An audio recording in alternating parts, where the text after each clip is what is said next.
প্রতিদিনের রিপোর্ট আল্লাহর ফেরেশতারা দিনে যারা দায়িত্বশীল থাকেন প্রত্যেকটা মানুষের জন্য ফেরেশতা নিয়োজিত আছে, আপনার জন্য, আমার জন্য, ওনার জন্য, সবার জন্য আছে।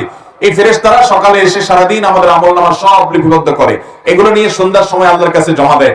আবার সারা রাত কি করি আমরা, ওইটার জন্য আলাদা ফেরেশতা এসে সকালে গিয়ে জমা দেন, এটা হলো ডেইলি রিপোর্ট। আর সোমবার বৃহস্পতিবার রিপোর্ট দেন, এটা হলো সাপ্তাহিক রিপোর্ট। আর আমাদের সারা বছরের আমলনামা জমা দেওয়া হয় শাবান মাসে, এটা হলো আমাদের বাৎসরিক রিপোর্ট। তাহলে রিপোর্ট মোট কয়বার জমা দেওয়া হয়? একবার হলো দৈনিক, আরেকটা হলো সাপ্তাহিক, আরেকটা হলো বাৎসরিক।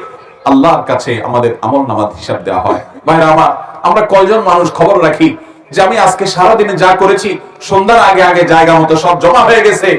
যদি ভালো কিছু করে থাকি তার পুরস্কার যেমন দাঁড়িয়ে গেছে, মন্দ কিছু যদি করে থাকি তার তিরস্কারের ব্যবস্থা হয়ে গেছে। কিন্তু আনন্দের কথা হলো, যদি আমাদের ভিতর সে আল্লাহর কাছে জবাবদিহিতার বোধ থাকে, তাহলে তো কিয়ামত আসার আগে আগে, মৃত্যু হওয়ার আগে আগে আমরা কোনো গুনাহ করে থাকলে চোখের পানি ফেলে তওবা করে ইস্তেগফার করে মাপ চেয়ে নতুন করে সংকল্প করে নতুন পথ চলা শুরু করব।